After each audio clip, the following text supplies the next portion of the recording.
24 avril. Juge, chapitre 12, verset 10 à chapitre 3, verset 31. Tous ceux de sa génération disparurent à leur tour. Une nouvelle génération se leva qui ne connaissait pas l'Éternel et n'avait pas vu les œuvres qu'il avait accomplies en faveur d'Israël. Alors les Israélites firent ce que l'Éternel considère comme mal, et ils se mirent à rendre un culte aux dieux Baals. Ils abandonnèrent l'Éternel, le Dieu de leurs ancêtres, qui les avait fait sortir d'Égypte. Ils se rallièrent à d'autres dieux, à ceux des peuples qui vivaient autour d'eux.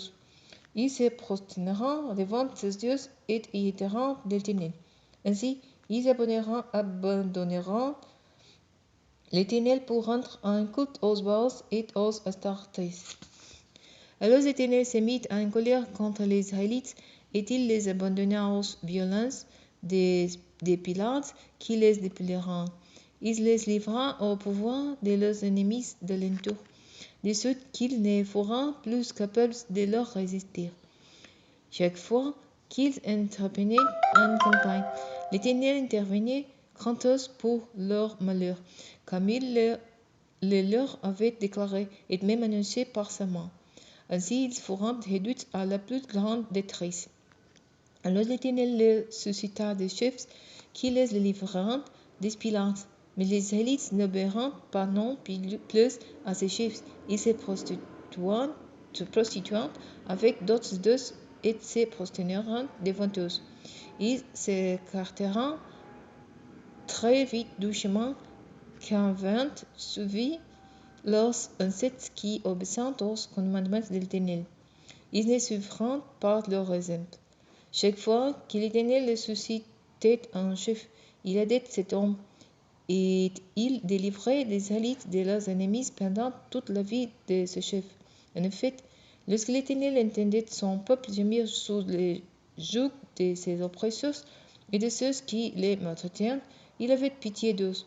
Mais après la mort du chef, le peuple recommençait à se corrompre encore plus que les générations précédentes, en se reliant à d'autres dieux pour leur rendre un culte et se prosterner devant eux.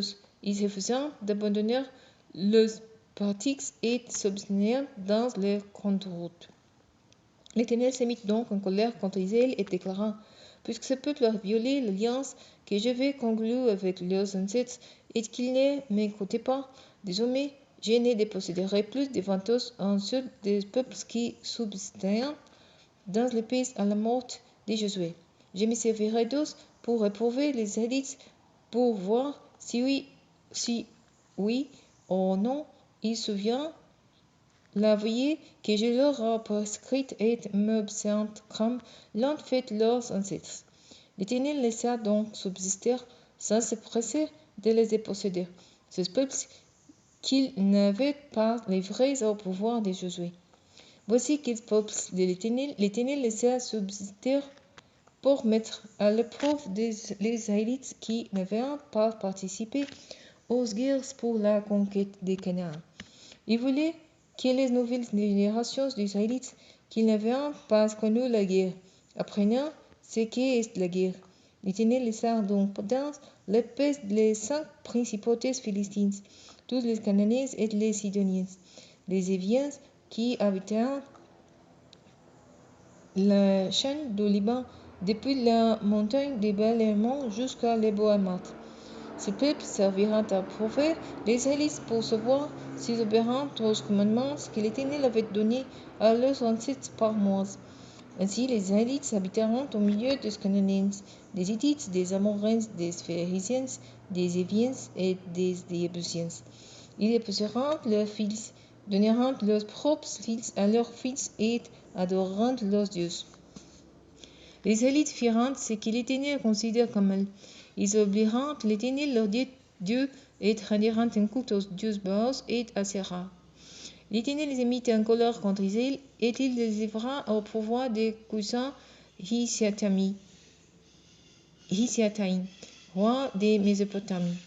Les Israélites lui furent assujettis pendant 8 ans. Ils implorèrent l'Éternel, lui leur suscita un libérateur à la personne d'Othniel, fils de Kénaz, qui était le frère cadet de Caleb. Et Othniel les délivra. L'esprit de l'Éternel vint sur lui, et il prit la direction d'Israël. Il partit en guerre contre Cousin Hiseataïn, roi de Mésopotamie, et l'Éternel lui donna la victoire sur lui. Après cela, la région fut en paix pendant 40 ans. Puis Othniel, fils de Kénaz, mourut.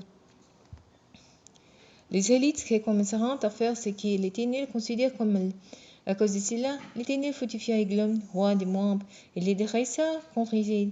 Eglon se lia aux Ammonites et aux Amalécites.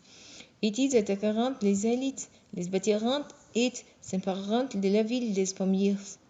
Pendant 18 ans, les Israélites furent assujettis à Eglon, roi de Moab. Alors ils imploreront l'Éternel, et celui-ci leur suscita un libérateur en la personne d'Éhoud, fils de Guéra, de la tribu de Benjamin, un homme qui était cocher. Les Israélites les chargeront de porter les tribus à Eglon, roi de Moab. Éhoud se fabriqua une épée à 12 tranchantes d'environ 50 cm de long, et il la ceignit sous ses vêtements, le long de la cuisse droite. Il alla remettre les tribus à Eglon, roi de Moab, qui était très grosse. Lorsqu'il eut fini de présenter les tribus, il renvoya les hommes qui les vinrent rapporter. Arrivé aux idoles des pierres à côté de Gilgal, il revint dessous ses pas et dit au roi: Majesté, j'ai un message secret à te communiquer. Le roi ordonna à tous ceux qui se tenaient autour de lui de les lasser, et tous ses familiers se retirèrent. Alors Éhoud s'approcha du roi, qui était assis dans la chambre haute qu'il s'était réservée sous la terrasse au frais. Éhoud lui dit: J'ai pour toi un message de Dieu. Le roi se leva de son siège. De sa main gauche, Éhoud saisit l'épée qu'il portait sous sa cuisse droite et l'enfonça dans le ventre du roi.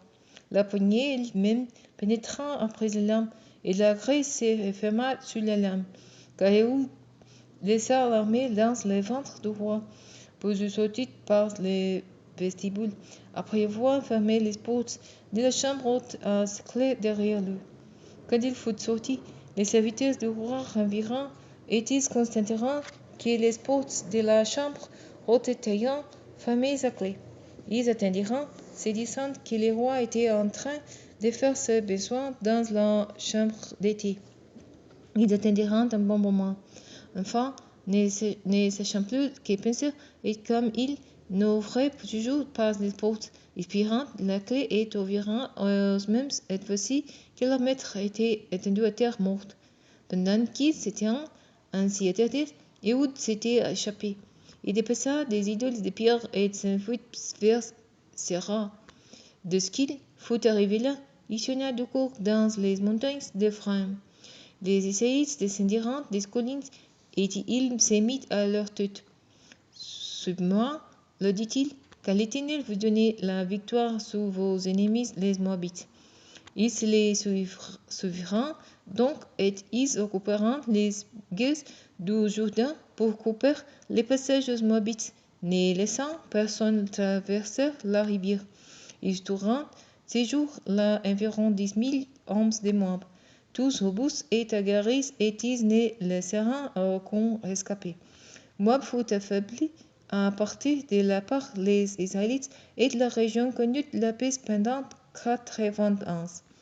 Après Éhoud vint Shamgar, fils de Nath, et tua 600 Philistins avec un aiguillon en bœuf. Lui aussi fut un libérateur d'Israël.